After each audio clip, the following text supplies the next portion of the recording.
মৰমৰ ছাত্ৰ-ছাত্ৰীসকল, আমি আজি আলোচনা কৰিম পঞ্চম শ্ৰেণী আমি আৰু আমাৰ পৰিৱেশৰ পাঠ নং 6 বতৰৰ বিষয়ে। আমি চতুৰ্থ শ্ৰেণীতে পাই আহিছিলোঁ যে আমাৰ চাৰিওফালে কি থাকে? আমাৰ চাৰিওফালে আমি কি অনুভৱ কৰোঁ? আমি বায়ু অনুভৱ কৰোঁ। আমাৰ চাৰিওফালে বায়ু থাকে আৰু এই বায়ুত থকা আমি উপাদানবিলাক পাইছিলোঁ। এই বায়ুত থকা উপাদানসমূহ কি আছিলে? বিভিন্ন ধৰণৰ গেছসমূহ আছিলে।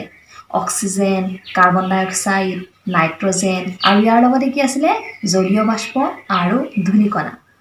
আৰু এই আমাৰ চাৰিওফালে থকা যিটো বায়ুৰ আৱৰণ, সেই বায়ুৰ আৱৰণটোক কোৱা হয় বায়ুমণ্ডল বুলি। আমাৰ চাৰিওফালৰ বায়ুৰ আৱৰণটোক কোৱা হয় বায়ুমণ্ডল। এতিয়া আমাৰ চাৰিওফালে যে এই বায়ুমণ্ডল আছে, সেই বায়ুমণ্ডলৰ অৱস্থা একেই নাথাকে। সময়ে সময়ে এই বায়ুমণ্ডলৰ অৱস্থাটো পৰিৱৰ্তন হয়। তোমালোকে এইটো অনুভৱ কৰা, হয়নে? কেতিয়াবা আমাৰ খুব বেছি গৰম অনুভৱ হয় আৰু কেতিয়াবা কি হয়? ঠাণ্ডা লাগে আমাক, হয়নে নহয়? তোমালোকে কেতিয়াবা খুব ঠাণ্ডা অনুভৱ কৰা আৰু কেতিয়াবা গৰম লাগে আৰু কেতিয়াবা কি হয়? গৰমো নালাগে, ঠাণ্ডাও নালাগে। তেনেকুৱা বিভিন্ন অৱস্থা আমি পাওঁ আৰু এই বায়ুমণ্ডলৰ বিভিন্ন অৱস্থাসমূহক কোৱা হয় কি? বতৰ বুলি। ইয়াৰ লগতে আৰু কি হয়? ইয়াৰ লগতে কেতিয়াবা বতাহ বলে, কেতিয়াবা বৰষুণ দিয়ে, আকৌ কেতিয়াবা ধুমুহাৰ সৃষ্টি হয়। এই বায়ুমণ্ডলৰ হৈছে একোটা পৰিস্থিতি আৰু বায়ুমণ্ডলৰ বিভিন্ন পৰিস্থিতিসমূহক কোৱা হয় বতৰ বুলি। বায়ুমণ্ডলৰ পৰিস্থিতি সকলো সময়ত একে নাথাকে, ইয়াৰ সাল সলনি হৈ থাকে আৰু বায়ুমণ্ডলৰ যে এই একোটা পৰিস্থিতি, সেই পৰিস্থিতিসমূহক কোৱা হয় বতৰ বুলি।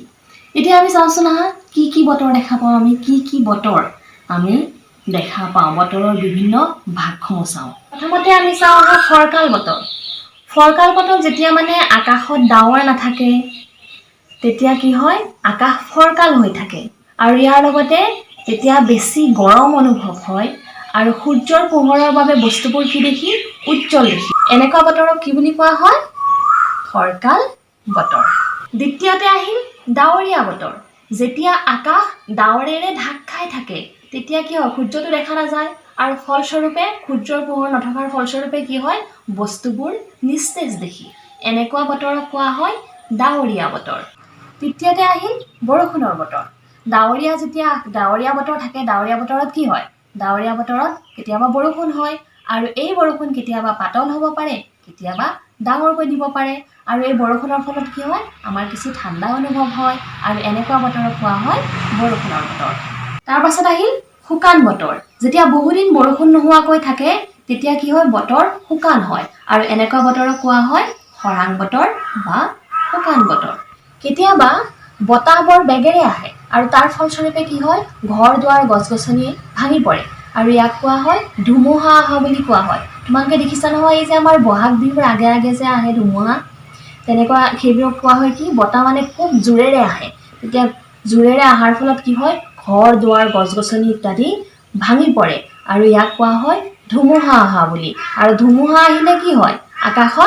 আকাশত কি হয়? বিজুলী, ঢেৰেকনি মাৰে আৰু মেঘেও গাজে। তাৰ মানে আমি কি পালোঁ? আমি পালোঁ যে বায়ুমণ্ডলৰ উষ্ণতাই বতৰৰ পৰিৱৰ্তন কৰে, মেঘৰ উপস্থিতিয়ে বতৰৰ পৰিৱৰ্তন কৰে, বতাহৰ গতি আৰু বেগে বতৰৰ পৰিৱৰ্তন কৰে আৰু বৰষুণৰ পৰিমাণে বতৰৰ পৰিৱৰ্তন কৰে।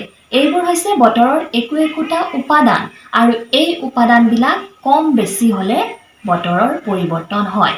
তাৰমানে বতৰৰ পৰিৱৰ্তন হোৱাৰ আঁৰত আছে বতৰৰ উপাদানবিলাক আৰু এই বতৰৰ উপাদানবিলাক আমি কি পালোঁ? বায়ুমণ্ডলৰ উষ্ণতা, বতাহৰ দিশ আৰু বেগ, বৰষুণৰ পৰিমাণ, মেঘৰ উপস্থিতি আৰু ইয়াৰ লগতে জলীয় বাষ্পৰ পৰিমাণ। এতিয়া আমি চাওঁ আহা, ঋতুৰ পৰিৱৰ্তনৰ লগে লগে বতৰৰ কেনেকৈ পৰিৱৰ্তন হয়। বছৰত আমাৰ ঋতু কেইটা?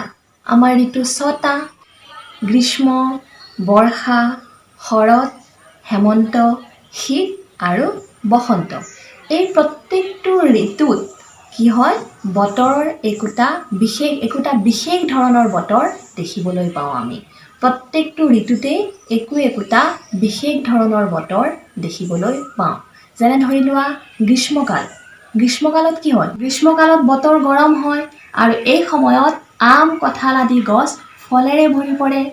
বৰ্ষা ঋতুত বৰষুণ অধিক পৰিমাণে হয়, একদম নেৰানেপেৰা বৰষুণ হয় আৰু তাৰ ফলস্বৰূপে কি হয়? ৰাস্তা ঘাট পানীৰে উপচি পৰে। তেনেদৰে শৰৎকালত বতৰ মনোমোহা হয়, ফৰকাল হয় আৰু খুবেই মনোমোহা হয়। শৰৎকালৰ বতৰটো বেছি ঠাণ্ডাও নহয়, বেছি গৰমো নহয়। ৰাতিপুৱা কি হয়? শৰৎকালৰ ৰাতিপুৱা চোতাল আমাৰ শেৱালি ফুলেৰে ভৰি পৰে আৰু এই সময়ত আমাৰ কি পূজা হয়? আমাৰ দুৰ্গা পূজা উদযাপন কৰা হয়। ঠিক তেনেদৰে হেমন্ত ঋতুত অলপ ঠাণ্ডা অনুভৱ হয় আৰু ধাননি পথাৰ কি হয়? ধাননি পথাৰ ধানেৰে উপচি পৰে। আকৌ শীতকালত কি হয়? শীতকালত শীতৰ প্ৰকোপ বেছি হয়, আমাৰ খুব বেছি ঠাণ্ডা অনুভৱ হয়। এই সময়ত বৰষুণ নহয়, বৰষুণ নোহোৱাৰ ফলস্বৰূপে কি হয়? মাটি শুকাই যায় আৰু আমি ফুলনি বাৰী, বাগিচাত এইবোৰত পানী দিবলগীয়া হয় আৰু এই সময়ত নাৰ্জী, জিনিয়া, ডালিয়া এই ফুলসমূহ হোৱা দেখিবলৈ পোৱা যায় আৰু ইয়াৰ লগতে শীতকালত গছৰ পাতবিলাক সৰি পৰে। গছৰ পাতবিলাক কি হয়? সৰিবলৈ আৰম্ভ কৰে শীতকালত। বসন্তকালত কি হয়? বসন্তকালত শীতৰ প্ৰকোপটো কমি আহে আৰু বতৰ গৰমৰ ফালে ঢাল খায় আৰু গছবিলাকত কি দেখা পোৱা যায়? গছবিলাকত কুমলীয়া পাত ওলোৱা দেখা যায়। চৌপাশে কাৰ মাত শুনিবলৈ পোৱা যায়? কুলিৰ মাত শুনিবলৈ পোৱা যায় আৰু এই সময়ত আমাৰ কি আহে? আমাৰ বহাগ বিহু আহে। তেনেহ'লে বতৰ নামৰ পাঠটোৰ পৰা আজি আমি কি শিকিলোঁ? আমি শিকিলোঁ বতৰ কি? যে বায়ুমণ্ডলৰ একোটা পৰিস্থিতিক আমি কি বুলি কওঁ? বতৰ বুলি কওঁ। বতৰৰ বিভিন্ন অৱস্থাসমূহৰ বিষয়ে জানিলোঁ আমি। ফৰকাল বতৰ, ডাৱৰীয়া বতৰ, বৰষুণ বতৰ, শুকান বতৰ, ধুমুহা। তাৰ লগতে আমি কি শিকিলোঁ? যে বতৰৰ উপাদানবিলাকৰ বিষয়ে আমি জানিলোঁ। বায়ুমণ্ডলৰ উষ্ণতা, বতাহৰ দিশ আৰু বেগ, মেঘৰ উপস্থিতি, বৰষুণৰ পৰিমাণ আৰু লগতে কি? বায়ুত থকা জলীয় বাষ্পৰ পৰিমাণ। তাৰ পাছত আমি কি শিকিলোঁ? যে ঋতুৰ পৰিৱৰ্তনৰ লগে লগে কি হয়? বতৰৰ পৰিৱৰ্তন হয় আৰু প্ৰত্যেকটো ঋতুতেই কি হয়? আমি কি দেখিবলৈ পাওঁ? একোটা বিশেষ বতৰ দেখিবলৈ পাওঁ। বতৰ নামৰ পাঠটোৰ পিছৰ অংশখিনি আমি পিছৰ ক্লাছত আলোচনা কৰিম। আজিৰ পাঠদান ইয়াতেই সামৰিছোঁ। ধন্যবাদ।